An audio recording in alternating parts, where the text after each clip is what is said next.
Hi, I'm Steve Clemons, and I have a question. President Donald Trump is putting the world on notice that he's calling the shots and he is going to change, well, just about everything. But where is he going? Let's get to the bottom line.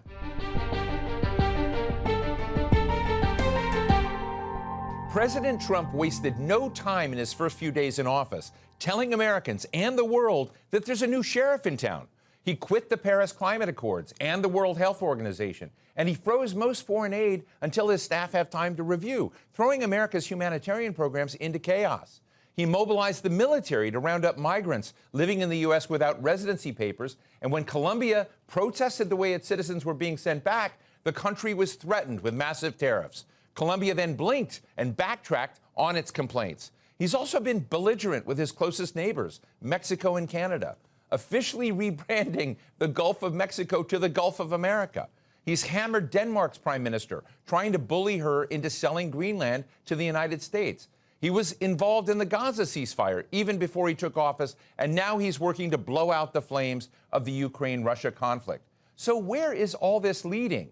What is Trump's worldview? Are we seeing the emergence of a new American realpolitik in the world, or are global tensions going to go from bad to worse? Today, we're talking with one of America's preeminent political scientists, John Mearsheimer, professor of political science at the University of Chicago. John, it is terrific to be with you today. And look, if there ever was an inflection point in foreign policy, Donald Trump coming in seems to be one of those. And so let me just ask you, what do you think Donald Trump's strategic map looks like or should look like from the Mearsheimer perspective? Well, he's inherited a set of problems from Joe Biden. And the two principal problems that he's inherited that he has to deal with are the conflict or the genocide in Gaza, number one. And number two, he has to figure out how to settle the Ukraine war. We could say there's a third big issue he has to think about, which is how to deal with Iran, and especially Iran's nuclear program. But the agenda has been clear since the day that Trump got elected as to what are the problems he has to solve. What's disturbing is that there's no evidence that Trump and his advisors have come up with any sort of meaningful solution for dealing with any of these three problems. I think that's most apparent in the case of Ukraine. I mean, you would have expected him, once he got in the White House, given all his claims about how he was going to settle this thing very quickly, maybe even before he moved into the White House, that he'd be making progress in that regard. But there's no evidence of that. So I don't see much change now that Trump is in charge.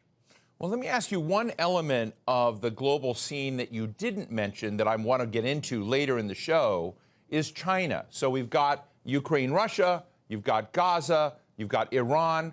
But China's sort of out there and has been one of the, touch points for Donald Trump's campaign and his focus. But he seems to have wound down some of the tensions. You and I have talked before saying there's no more important challenge for the United States down the road than organizing its affairs to deal with the China challenge. You know, has that fallen off the Trump map? There's no question that containing China is of great importance to the United States. In my opinion, it is the principal mission. But the problem that we face, and Biden faced this problem as well, is that we're pinned down in Ukraine and we're pinned down in the Middle East. And the last thing we need is trouble in East Asia with China. So we have gone to great lengths not to get into any kind of crisis or shooting match with the Chinese. The Chinese, on their part, have a number of domestic problems, both economic and political, which gives them little incentive to cause trouble and take advantage of the fact that we're pinned down in the Middle East and in Ukraine. And that's the reason that I think China is on the back burner. And it's Ukraine, Iran, and Gaza that are on the front burner. Well, let's take these in some order. Let's look at the Ukraine-Russia. Just before President Trump's inauguration, I happened to run into General Keith Kellogg. Kellogg is Donald Trump's envoy for resolving the Ukraine-Russia mess. And Donald Trump had been saying, as you know, that he would solve it in 24 hours. And then Trump said, well, maybe it'll take 6 months. General Kellogg said it's going to take me 100 days. So as you kind of look at it, look at the attention, and you have been an advocate for negotiating, seeing negotiations between Russia and Ukraine as a key piece that needed to move forward. Now that it's moving forward, do you worry that Donald Trump could agree or push a deal that gives Russia a green light to expand further in what used to be considered its sphere of influence? I don't think that Donald Trump is going to reach a meaningful agreement with the Russians, and I can explain why. And I think the end result is that this war is going to go on. And I think the Russians have a vested interest in taking more territory than the four oblasts and Crimea, which they've already annexed. So I think that in the end, what we'll get here is a frozen conflict, not any form of meaningful peace agreement. And the Russians will have a big slice of territory, which will have devastating consequences for Ukraine. Now, why is it the case that I think that you won't get a meaningful peace agreement? It's because of the conditions that Putin has put forth.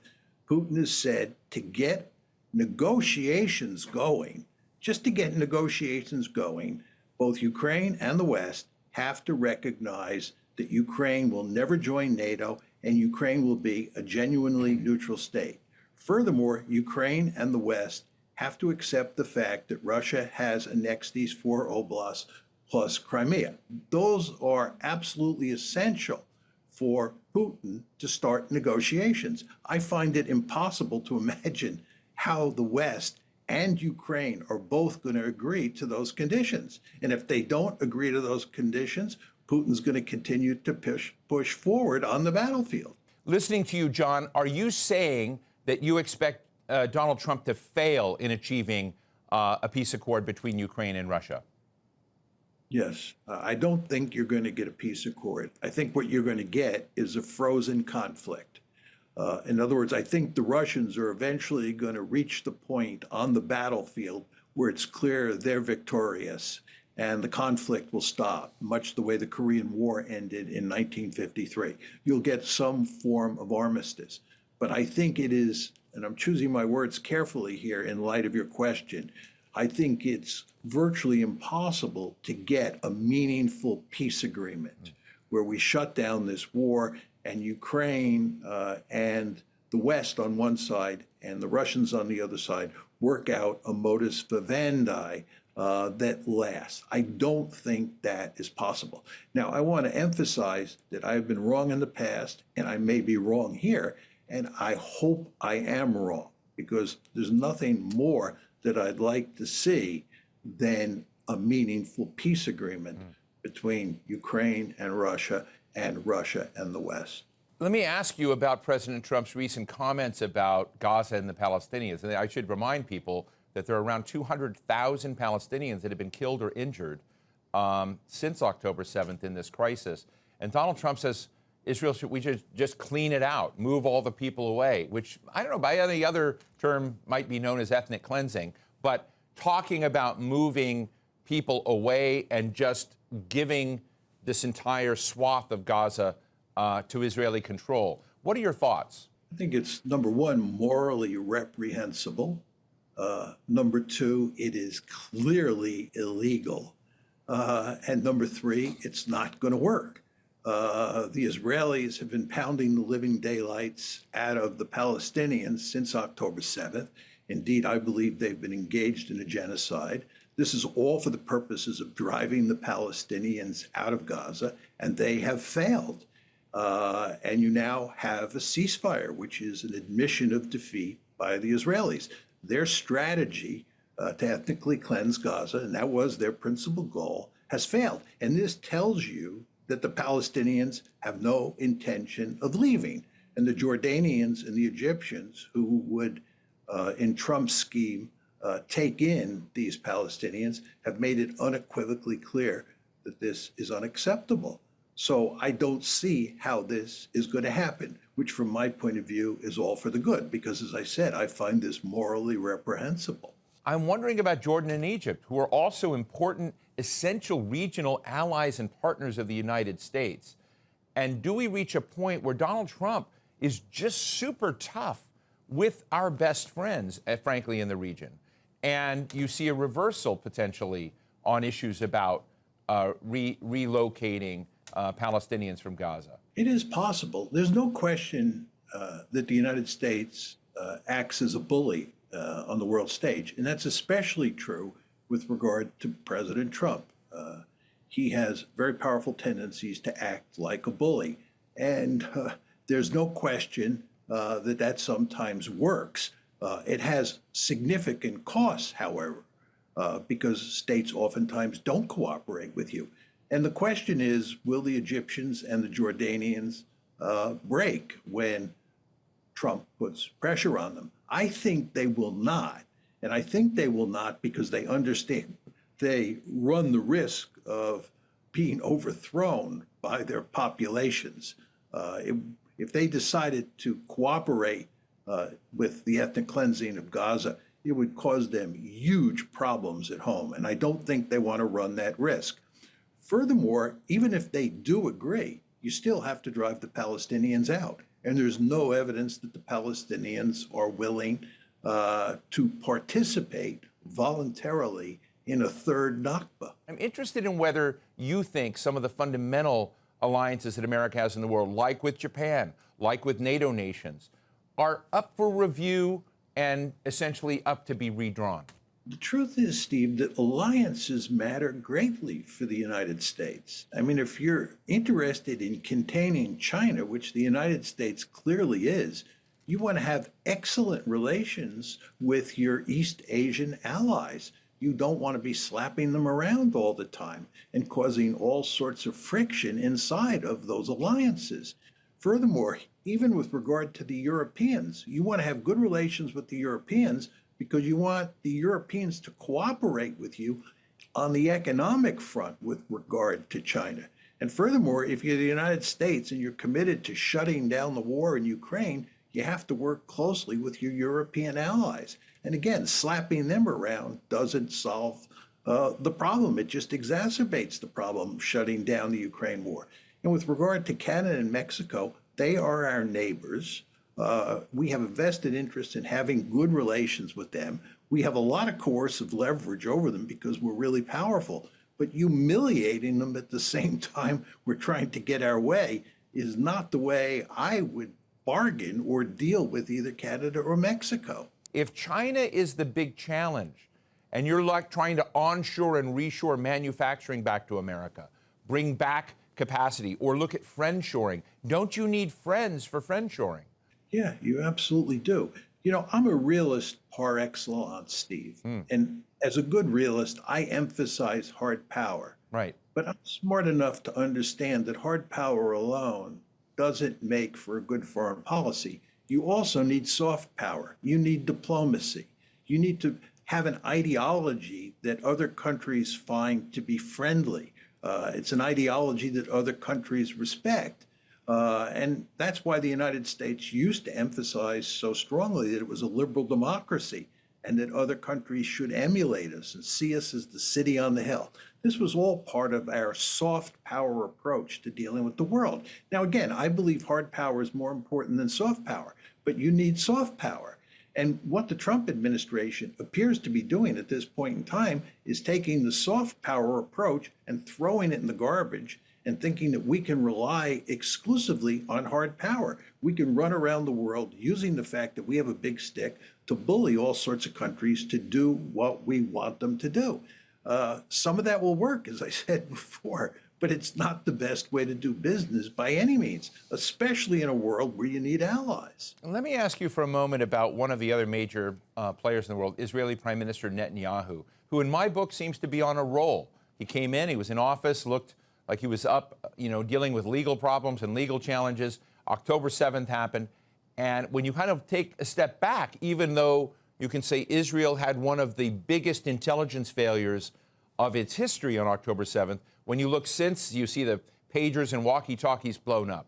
You see the Hezbollah network essentially blown up. You see Hezbollah and Hamas leadership decimated, assassinated inside Iran. And you see the fall of Bashar al-Assad in Syria because of the lack of support of some of his allies like Iran and Russia. And when you look at that and the way in which the Middle East terrain has changed for Netanyahu, would you agree with me that Netanyahu is on a bit of a roll right now?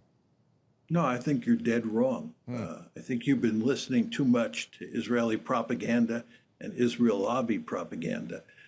First of all, let's talk about Gaza. The Israelis lost in Gaza. They were supposed to destroy Hamas, right? They weren't going to leave. They were going to ethnically cleanse at least northern Gaza. They were going to remain on the Philadelphia line, which separates Egypt from Gaza. They've given up on all of those things. They admit that Hamas is alive and well.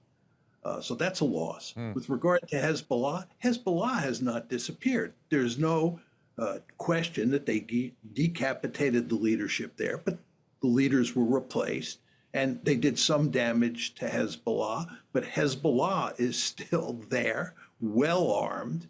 And furthermore, the purpose of going after Hezbollah was so that those hundreds of thousands of Israelis who had abandoned the north and moved to the center of Israel could go back home. Well, even though you have a ceasefire against, with regard to Hezbollah, those people are not moving north. They're afraid to move north. With regard to Iran, as you well know, Iran is on the threshold of acquiring nuclear weapons. It's closer than ever.